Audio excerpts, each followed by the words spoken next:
नमस्कार प्यारे बच्चों, तो स्वागत है आपका एक बार फिर से पीसीबी ट्यूटोरियल्स की वीडियो लेक्चर प्लेटफॉर्म पर। तो हम लोग आज बात कर रहे हैं कैपेसिटर में लेक्चर नंबर 4 की। तो इसमें हम लोग सीखेंगे energy stored in the capacitor. तो जैसा कि हम लोग जानते हैं कि कैपेसिटर का जो काम होता है उसमें एक काम होता है एनर्जी को स्टोर करना भी, चार्ज भी स्टोर करता है, एनर्जी भी स्टोर करता है। तो ये जो एनर्जी स्टोर करता है तो उसका क्या फार्मूला होगा, आइए जरा उसको सीखेंगे। तो देखिए, जब आप कोई कैपेसिटर यहाँ पे किसी सेल के साथ जैसे ही आपने कनेक्ट किया, ठीक है, तो इस पर मान के चलिए कि क्यू अमाउंट ऑफ चार्ज आया। धीरे धीरे इस पर चार्ज बढ़ेगा और इसके अक्रॉस जो ये पोटेंशियल डिफरेंस है जिसको हम यहाँ पे भी से दिखा रहे हैं, ये भी धीरे धीरे बढ़ता जाएगा और एक समय आएगा जब ये फुल चार्ज हो जाएगा तो हम बोलेंगे कि यहाँ का ई वैल्यू जो है वो भी के बराबर हो गई। खैर वो आगे देखेंगे। तो इसमें क्या होता है कि सेल को यहाँ पे कुछ काम करना पड़ता है। सेल इस पे जो चार्ज स्टोर होगा ना, तो उसके लिए सेल को काम करना पड़ेगा। सेल अगर काम नहीं करेगा तो फिर इस पे चार्ज स्टोर नहीं होगा। अब सेल ने जो भी वर्क डन किया है तो वो क्या होगा कि एनर्जी के रूप में, चूंकि यहाँ पर कंजर्वेटिव फील्ड काम करता है जो इलेक्ट्रिक फील्ड है, तो वो चूंकि कंजर्वेटिव फील्ड है, यहाँ पे कंजर्वेटिव सिस्टम है, तो जो भी काम किया हुआ होगा सेल के द्वारा वो एनर्जी स्टोरेज के रूप में जमा हो जाएगा इस कैपेसिटर के इलेक्ट्रिक फील्ड में। ठीक है, तो इसीलिए इन सब बातों को यहाँ पे लिखा गया है, नोट करके यहाँ मेंशन करेंगे। When a capacitor is connected with a cell, the cell starts sending the charge and hence the energy remains stored in the capacitor। और कहाँ पे एनर्जी स्टोर रहती है? तो electric field between the plates में। तो जब आप एक कैपेसिटर को किसी सेल से कनेक्ट करते हो तो इस सेल की वजह से क्या होता है, चार्ज का फ्लो होना शुरू हो जाता है, एक तरह से इस पर स्टोर होना शुरू हो जाता है। और और जब इस पर स्टोर हो जाता है तो यही चार्ज जब इस पर स्टोर होगा तो यहाँ पर एक इलेक्ट्रिकल एनर्जी भी इसमें स्टोर हो जाएगी। वो क्यों होगी? क्योंकि सेल ने इस चार्ज को स्टोर करने में वर्क डन किया है। कैसे? तो आगे समझिए। Let the cell sends a charge of Q to the capacitor. मान लीजिए किसी समय में क्यू चार्ज जो है सेल इस पर स्टोर करवा चुका है और फर्दर डी क्यू चार्ज इस पर स्टोर कराना चाहता है। अब क्या होगा कि चूंकि यहाँ पे क्यू ऑलरेडी है यहाँ पे चार्ज और इधर से और फर्दर चार्ज जाना चाहता है, तो सेम चार्ज में क्या हो जाएगा, रिपल्सन। तो ये क्या होगा कि रिपल्सन हो जाएगा, तो ये इसको स्टोर आसानी से होने नहीं देगा। लेकिन सेल क्या है, वो हायर पोटेंशियल पर, अभी जो V होगा वो E से कम होगा, तो ये फुल चार्ज नहीं हुआ है, तो V कम होगा E से। तो क्या होगा कि ये जो सेल है आपका ये हायर पोटेंशियल पर है, तो ये हायर पोटेंशियल पर होने की वजह से इसी के द्वारा ये वर्क डन कर देगा और इस डीक्यू को भी उठा के यहाँ पे स्टोर कर देगा इस तरह से। तो let the cell sends a charge of Q to the capacitor and dQ amount of elementary charge is further to be sent. Q already भेज चुका है और डीक्यू को भेजना है, which is opposed by the charge present on the plate of the capacitor. इस dQ को oppose का सामना करना पड़ेगा इस क्यू की वजह से। So it will do some work in sending the charge। अब आप जानते हैं कि अगर यहाँ पर इसको भेजना है, ये चूंकि हायर पोटेंशियल पर है, यहाँ देख सकते हैं, which is opposed by the charge present on the plate of the capacitor, since the cell is at the higher potential so it will do some work। ये हायर पोटेंशियल पर है इसीलिए ये वर्क डन करते हुए इस dQ को यहाँ पर भेजेगा। So it will do some work in sending the charge which remains stored in the form of potential energy in the system। ठीक है, अब इसको अगर मैथमेटिकली हम लोग देखें यहाँ पे तो कैसे लिख सकते हैं, सो ध्यान दीजिएगा। तो सेल ने जो वर्क डन किया W सेल, वो हम लोग यही लिखेंगे कि इस DQ अमाउंट ऑफ चार्ज को इस पे स्टोर करना है और against the potential difference V के अगेंस्ट में। तो हम जानते थे work done Q into V लिखते थे, तो यहाँ पर DQ चार्ज है और ये V के अगेंस्ट में, तो सो V कर देना है यहाँ पे। अब क्या होगा यहाँ पे, इसको आप चूंकि यहाँ पर जो चार्ज होगा Q अमाउंट जो होगा वो तो आपको धीरे धीरे बढ़ते जाना है, फुल चार्ज होने तक बढ़ते जाएगा। मान लीजिए फुल चार्ज होने में वो कैपिटल Q चार्ज स्टोर करता है, तो 0 से लेकर के कैपिटल Q तक आपको इसका लिमिट देना पड़ेगा। क्योंकि ये DQ है ना, तो चार्ज जो इस पे स्टोर होगा वो तो वेरिएबल नेचर का होगा जब तक कि फुल चार्ज नहीं हो जाए, 0 से लेकर कैपिटल Q तक पहुंचेगा। तो ये यहाँ पे ऐसे आ गया। और V को आपको क्या लिखना है, V को आपको लिखना है Q अपॉन C। ठीक है, जैसे किसी वक्त Q चार्ज था उस वक्त V पोटेंशियल डिफरेंस था, तो C जो है ये तो कांस्टेंट है, तो आप लिखेंगे Q equal to C into V, ये तो हमेशा रहेगा। तो फिर V इक्वल टू क्या हो जाएगा, Q बाई C हो जाएगा। तो V इक्वल टू हो गया आपका Q बाई C और यहाँ पे आ गया डी क्यू। तो अब ये 0 से q तक अब आप इसको इंटीग्रेट कर सकते हैं। c आपकी देखिए कैपेसिटी दैट इज कांस्टेंट, तो वो बाहर आ जाएगा और उसके बाद आपका स्मॉल q डी क्यू और 0 से कैपिटल Q ऐसे चलेगा। तो फिर क्या होगा, आप इसको आराम से इंटीग्रेट कर दीजिए, तो q²/2 ये आ गया। सो ओवरऑल क्या आ गया, q²/2c। तो जो वर्क डन हुआ सेल के द्वारा वो क्या हो गया, q²/2c। अब यही वर्क डन जो होगा इसी को हम लोग लिखेंगे कि this amount of work done by the cell remains stored in the capacitor as electrostatic potential energy. अगर पूछेगा आपसे कि ये इलेक्ट्रोस्टैटिक पोटेंशियल एनर्जी कहाँ स्टोर होती है, तो जवाब होगा कि कैपेसिटर के जो बीच में जो इलेक्ट्रिक फील्ड बनता है उसमें। हमेशा याद रखिएगा इलेक्ट्रिक फील्ड में ही आपकी ये इलेक्ट्रोस्टैटिक एनर्जी स्टोर होती है। तो यही आपका यूसी जो आप लिखेंगे, इसीलिए एनर्जी स्टोरेज जो भी आपका ये कैपेसिटर यहाँ पे कर रहा है उसको हम यूसी से डिनोट कर रहे हैं। तो जो भी वर्क डन है वो इसी के बराबर है। सो q²/2c हो जाएगा ये। तो in terms of charge stored on the capacitor आपने ये लिखा कैपिटल Q²/2c, ठीक है। अब उसी तरह से इन अदर टर्म्स में भी कर सकते हैं। मान लो आप वोल्टेज के टर्म में लिखना चाहे, मान लो Q अमाउंट ऑफ चार्ज पे स्टोर हो गया, V पोटेंशियल डिफरेंस हो गया, तो Q बराबर CV तो चलेगा ही चलेगा। तो आप Q को CV यहाँ पे पुट कर दीजिए और फिर सॉल्व कर दीजिए। तो देखिए क्या बन जाएगा फॉर्मूला, एक C कैंसिल हो जाएगा और आपका ये क्या बन गया, हाफ CV²। ये 2 जो है आपका दोबारा लिखा गया है, सॉरी इसको करेक्ट करेंगे। Q की जगह हो गया आपका CV और ये नीचे में 2C, ये हाँ नहीं हाँ ऐसे, ठीक है, ये करेक्ट कर लेंगे। तो ये CV का होल स्क्वायर बाय 2C हो गया। अब यहाँ पे सॉल्व होगा तो क्या आ गया, हाफ CV², ठीक है। और ये हो गया in terms of potential difference across the capacitor. अगर आपको क्वेश्चन में दिया हुआ होगा कि इसके अक्रॉस पोटेंशियल डिफरेंस भी है तो इसने कितना एनर्जी स्टोर किया है, तो आप उससे भी निकाल सकते हैं हाफ CV² करके, ठीक है। अच्छा, उसके बाद अगर आप चाहें तो Q और V के टर्म में भी कर सकते हैं। C को आपको सब्स्टिट्यूट करना पड़ेगा, तो C बराबर क्या हो जाएगा, Q/V। तो वो आप यहाँ पे रख दीजिए। इसी वाले में C के जगह क्या रखना है आपको, Q/V। तो यहाँ पे Q/V रख दीजिए और उसके बाद देखिए Q से Q कैंसिल हो गया तो QV/2 हो गया। क्लियर है। तो ये हो गया आपको Q और V के टर्म में, ये हो गया C और V के टर्म में, ये हो गया Q और C के टर्म में। तो जो भी एनर्जी स्टोरेज होगी कैपेसिटर के अंदर, तो उसका फार्मूला आप q²/2c दे सकते हैं, हाफ CV² दे सकते हैं, या QV/2 के फॉर्म में दे सकते हैं। क्लियर है। तो यहाँ तक अच्छे से नोट कर लीजिए, फिर आगे बढ़ते हैं। ऑलराइट, तो देखिए बच्चों, अब हम लोग बात कर रहे हैं about energy density between the plates.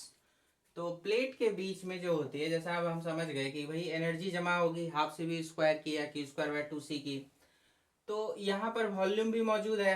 तो हम निकालना चाहते हैं कि एनर्जी पर यूनिट वॉल्यूम, उसी को कहते हैं एनर्जी डेंसिटी। तो एनर्जी पर यूनिट वॉल्यूम कितना हुआ, ठीक है, उसकी वैल्यू निकालना चाहते हैं। तो देखिए यहाँ पे हमें साफ पता है कि जो भी चार्ज Q जमा होगा उसको आप सिग्मा इंटू ए लिख सकते हैं। ए हो गया प्लेट का एरिया और सिग्मा हो गया आपकी यहाँ पे सरफेस चार्ज डेंसिटी। और जो अंदर में इलेक्ट्रिक फील्ड होगा इस तरह से, उसकी वैल्यू क्या लिखेंगे यहाँ पे, सिग्मा/एप्सिलॉन नॉट होता है, पता है आपको। और जो वॉल्यूम ऑफ दी कैपेसिटर होगा, यहाँ पे कैपेसिटर के अंदर का जो वॉल्यूम होगा वो area of cross section into D, area of cross section into distance, ठीक है। ये क्लियर हो गया। इन्हीं को हम यूज करते हैं। अब देखिए हम जानते हैं कि जो एनर्जी होगी स्टोर्ड होगी वो क्या होगी, q²/2c होगी। q को आप सिग्मा ए यहाँ पे पुट कर दीजिए और c आप जानते हैं क्या होगा, एप्सिलॉन नॉट A/d, ठीक है। अंदर में एयर है, कोई मटेरियल है नहीं, ये जो लाइंस दिखाई गई इलेक्ट्रिक फील्ड के लिए दिखाया गया। तो यहाँ पर आप C को एप्सिलॉन नॉट A/d लिख सकते हैं। उसके बाद आगे बढ़िए, सिग्मा आप यहाँ पे E इंटू एप्सिलॉन नॉट लिख सकते हैं, चूंकि E इक्वल टू सिग्मा/एप्सिलॉन नॉट होता है, तो सिग्मा बराबर E इंटू एप्सिलॉन नॉट। तो सिग्मा बराबर E इंटू एप्सिलॉन नॉट लिख दिया और इंटू ए हो गया, यहाँ होल स्क्वायर हो गया और फिर ये 2 एप्सिलॉन नॉट और इस टी को हम ऊपर लेके चले गए, कोई दिक्कत। अब इसको कुछ कैंसिलेशन करिए, यहाँ स्क्वायर स्क्वायर स्क्वायर ये सब आ गया, डी आ गया, और ये देखिए एप्सिलॉन नॉट ए एक बार कट जाएगा। अब जो बचा उसको लिख दिया, क्या बचा, हाफ एप्सिलॉन नॉट E² और a इंटू डी बच गया, ठीक। अब इसी a इंटू डी को हमने कहा था वॉल्यूम, एक्चुअली ये वॉल्यूम ऑफ दी कैपेसिटर है। तो आप इधर एनर्जी हो गया डिवाइडेड बाय कर दीजिए AD, तो बच गया क्या, हाफ एप्सिलॉन नॉट E², वो यहाँ पे आ गया। तो यही हो गया आपका एनर्जी पर यूनिट वॉल्यूम।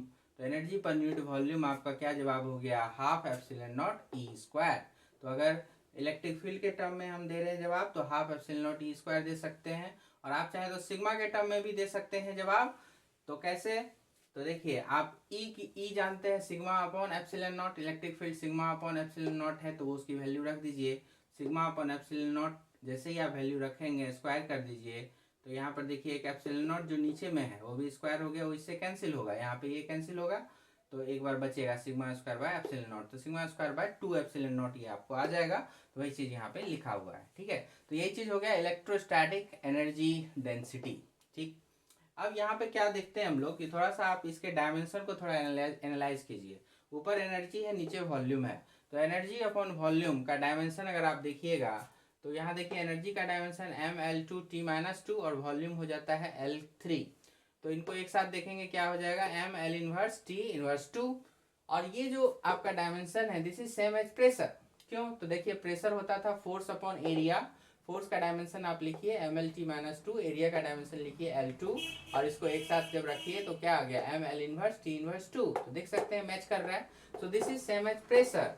तो इसलिए हम इसको कहेंगे कि electrostatic energy density is nothing but the pressure. So we can say that ये जो हमने निकाला है energy density this is some kind of electrostatic pressure.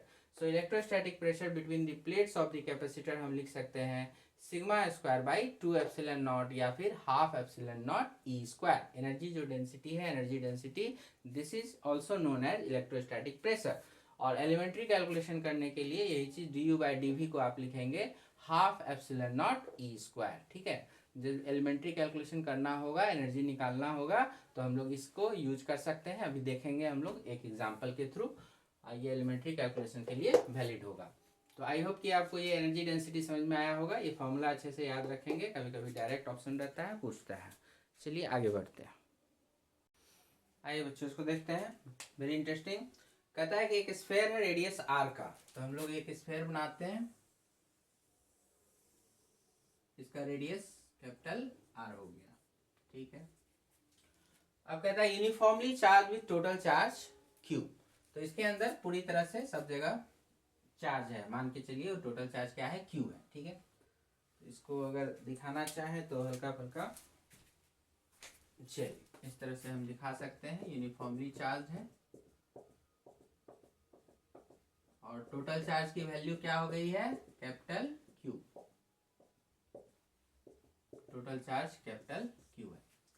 अब कहता है पहला कि the energy stored inside the sphere, ठीक है।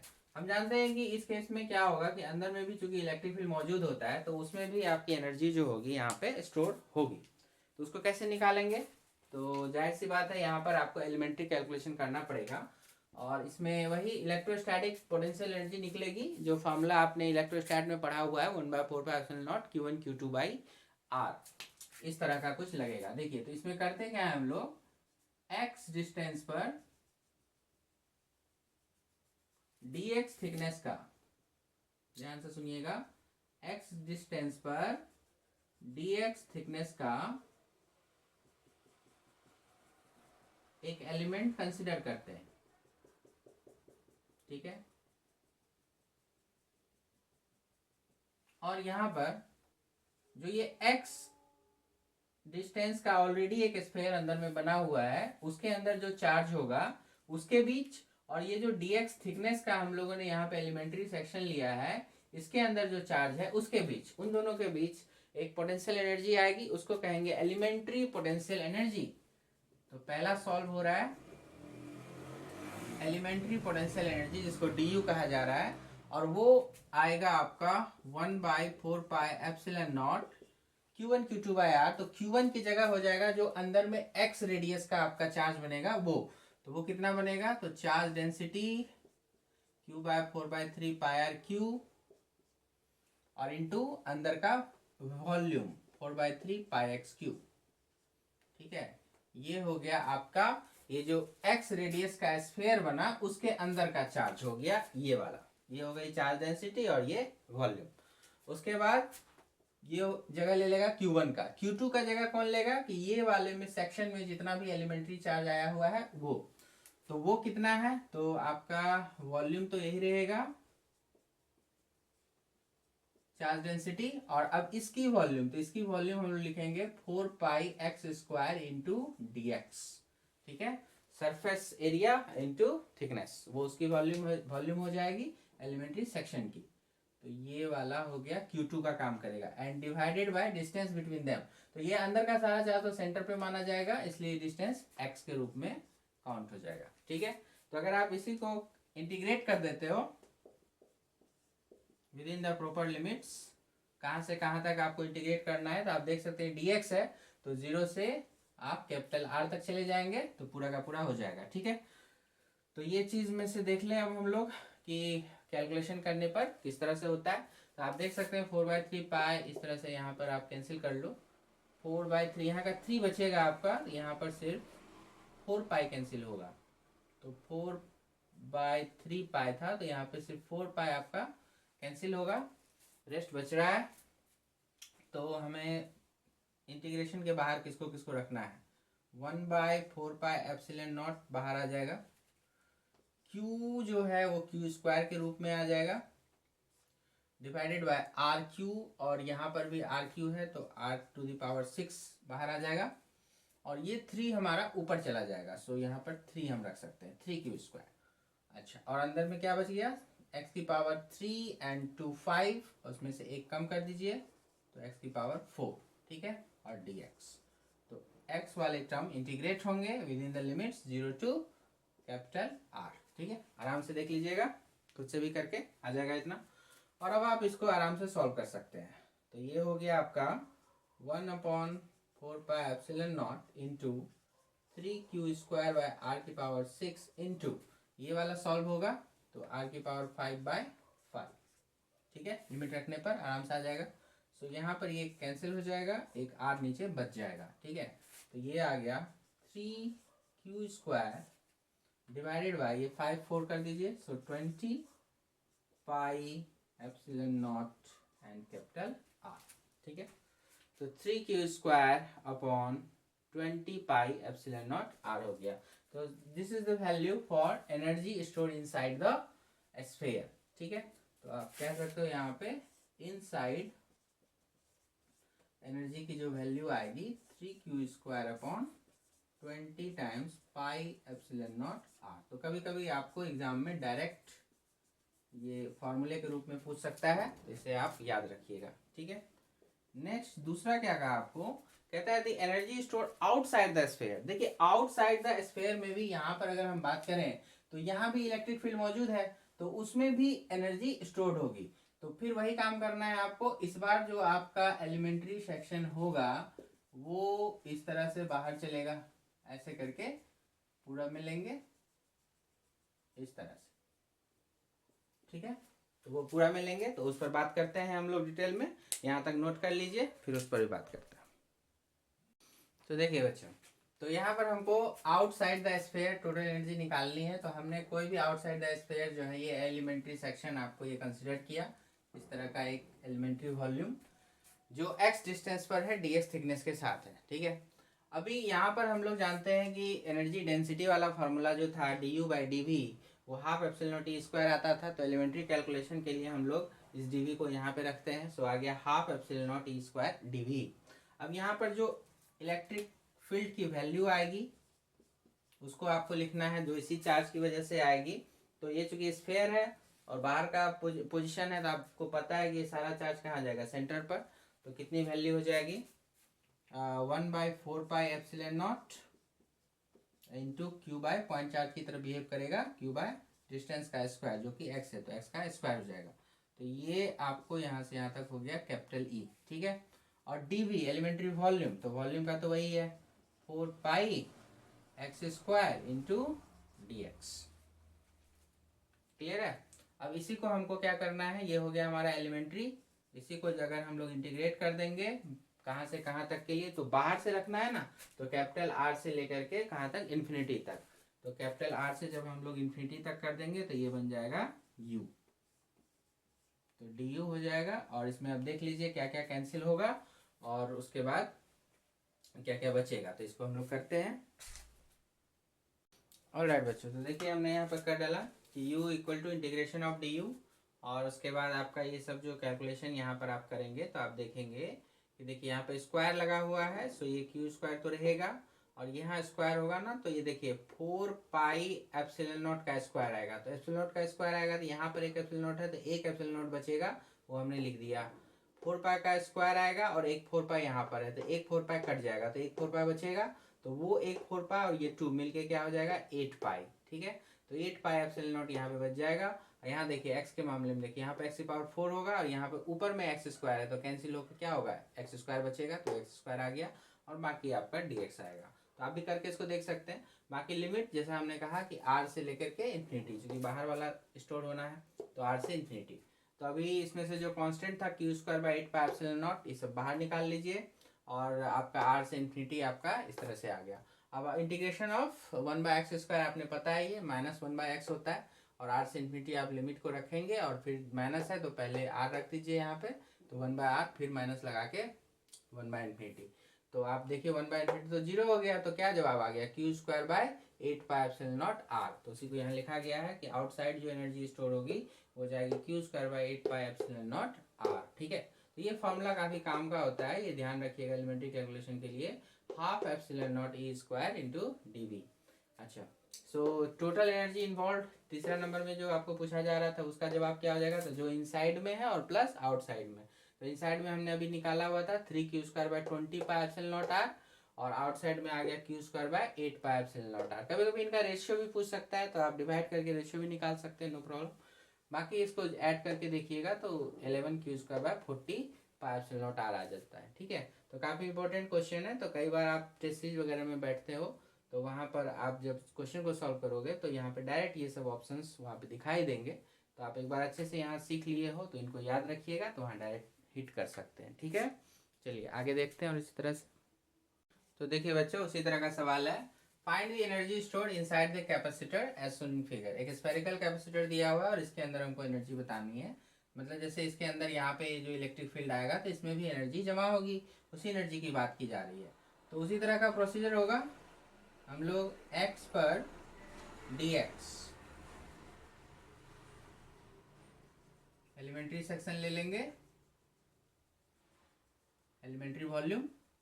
तो पहले कोशिश करेंगे कि इस एलिमेंट्री वॉल्यूम में कितनी एनर्जी जमा हुई है उसको देख लेंगे, फिर उसको इंटीग्रेट कर लेंगे तो पूरे का आ जाएगा। तो इसमें जो एनर्जी जमा होगी, तो x पर हमने ये dx थिकनेस का लिया हुआ है, इसमें जो एनर्जी जमा होगी उसको हम लोग du बोल रहे हैं, एलिमेंट्री एनर्जी। और हम लोग इसका फॉर्मूला जान रहे हैं, half epsilon naught E square into d V. ठीक है, तो बस यहाँ पर आपको करना क्या है, ई की वैल्यू लिखनी है इस जगह पर, जो इसी चार्ज की वजह से आएगा, जो कितना है क्यू चार्ज है। ठीक है, तो क्यू चार्ज है तो हम लोग इस क्यू को यहाँ सेंटर पर रखते हुए 1/4 पाई epsilon not Q upon x square, उसका होल स्क्वायर, जैसा पहले किया था वही करेंगे। और इंटू डी वी, तो मतलब ये वाला एलिमेंट्री वॉल्यूम, तो 4 पाई x² into D x, area of surface area into thickness, वही होता है वॉल्यूम यहाँ पे। तो ये चीज़ आ जाएगी और बस इन्हीं को सॉल्व कर लेंगे और फिर इंटीग्रेट कर देंगे इसे भी तक। तो आइए सॉल्व करें। तो यहाँ पर भी आप देख सकते हैं कि 4 पाई है यहाँ पर भी, और यहाँ पर 4 पाई का स्क्वायर है, तो हाफ एप्सिलॉन नॉट तो पहले रहने दीजिए, तो एक 4 पाई आपका बच जाएगा। और एप्सिलॉन नॉट आपका यहाँ पर स्क्वायर है, यहाँ पर ये ख़त्म कर दीजिए, एक बचेगा यहाँ पर, क्लियर है। उसके बाद ये क्यू स्क्वायर बचेगा, पहले की तरह बच गया।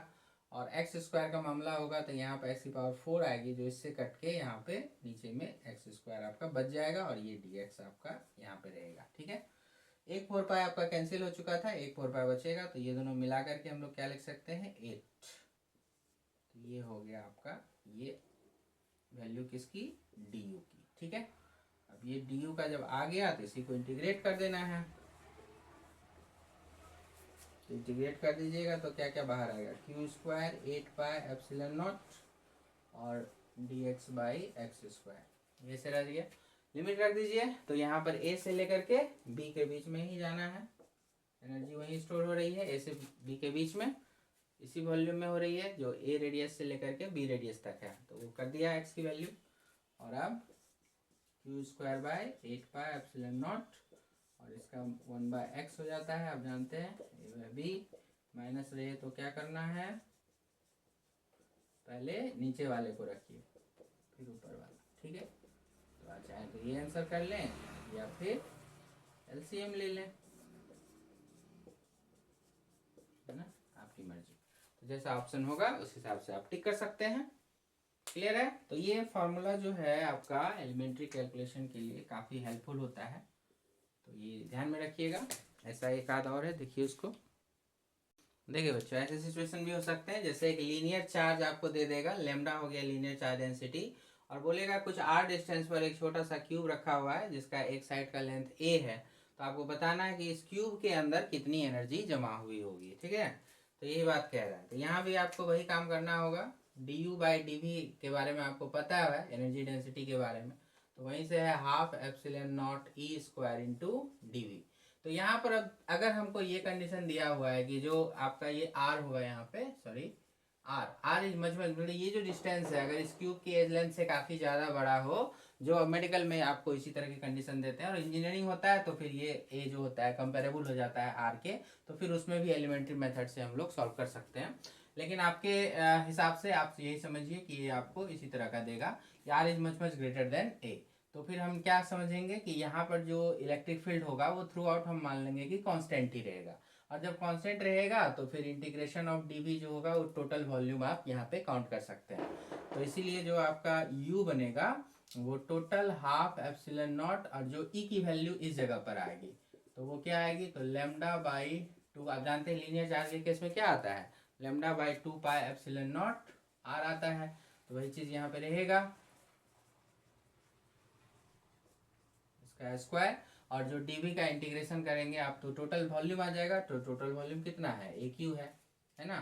तो बस इसी को आप अच्छे से सिंप्लीफाई कर लेंगे, आपका जवाब आ जाएगा। तो कितना हो जाएगा, 4 to 8 हो जाएगा, 8 ये एप्सिलॉन नॉट कट जाएगा, नीचे में बचेगा एप्सिलॉन, तो नीचे में 8 है, सॉरी ऊपर में आपका क्या सब है, लेमडा स्क्वायर है, ए क्यू है, बाकी तो सब नीचे ही है। तो 8 times pi square epsilon naught and then r square. ठीक है, तो यही एनर्जी आपकी रह जाएगी। तो आप अच्छे से सब कैलकुलेशन को चेक कर सकते हैं। तो इस प्रकार से भी आपको सवाल दिया जा सकता है ना, काफ़ी सिंपल है। तो आइए बच्चों, एक आसान सा सवाल देखते हैं हम लोग। तो बिल्कुल कहता है जैसे कि the energy stored in a capacitor of capacitance 100 microfarad is 50 joule, तो इट्स पोटेंशियल डिफरेंस इज। तो आपको क्या दिया हुआ है, एनर्जी कितना स्टोर करता है किया हुआ है ये दिया हुआ है, और इसका कैपेसिटी दिया हुआ है। तो आपसे भी पूछ रहा है, ठीक है, सिंपल सा बात है। कैपेसिटर है, सी दिया हुआ है, भी पूछा जा रहा है, एनर्जी दी हुई है 50 जूल की। तो एनर्जी का मतलब हाफ सी वी स्क्वायर, हम लोग पढ़े हैं formula, half C V square लगाएंगे इज इक्वल टू 50, और उसके बाद सी का वैल्यू 100 माइक्रोफेराड है, तो माइक्रोफेराड तो 100 माइक्रो की जगह 10⁻⁶ रखना है, और उसके बाद फिर आपका वी स्क्वायर हो गया, और फिर ये इस तरह से अब आप सॉल्व कर सकते हैं। तो देखिए 10⁻⁶ है और ये 100 है, तो यहाँ पर 10⁻⁴ हो गया, फिर ये 2 को इधर लेके चले गए तो 100 हो गया, फिर इसको इधर लेके गए तो ये पॉजिटिव हो गया, तो 10⁻⁴ इंटू 100 में 10⁻⁶, तो वी स्क्वायर इज 10⁻⁶, तो वी क्या हो जाएगा 10⁻3, सो 1000 वोल्ट आपका आंसर हो जाएगा। तो सही ऑप्शन कौन सा है आपका,